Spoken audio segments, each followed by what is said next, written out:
Hindi mo knowledge yun.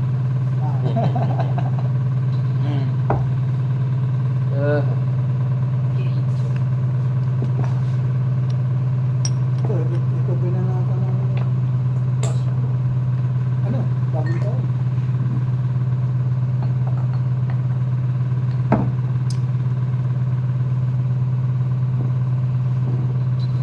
Sabi niya, biro lang.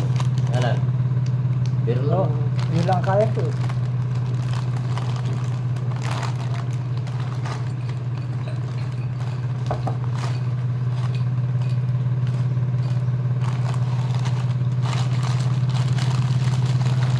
Yung nga kung gano'n mo lang higa niya doon.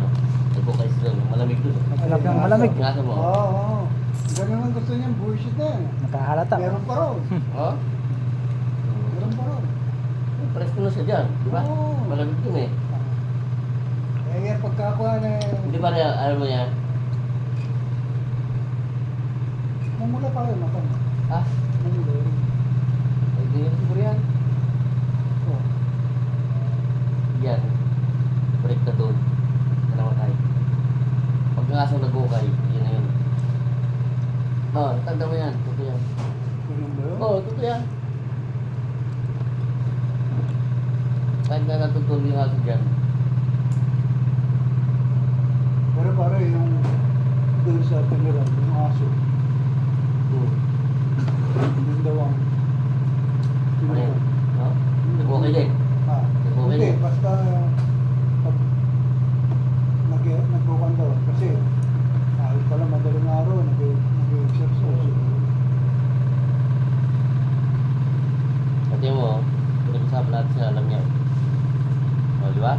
Kaya pumapasok dito, pagkaba, yung walang, kahit doon sa kabila, kakabukin ka na. Oo. Kaya natin mo, nakikinig na. Oh. Ang espiritu na nandiyan na eh. Oo. Hindi, ito to, pare yung mga espiritu pag hindi pa nakakakita sa langit.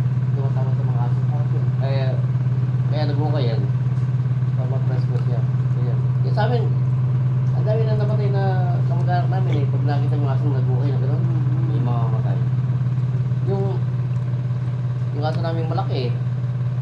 Nag-ukay eh, ang laki. Namatay yung ipag. Namatay yung... Ini-ignore ko, yung... Oo. Oo pa rin, ito lang yan na... Na-experience mo. Oo, na-experience lang. Pero totoo pala. Oo, totoo.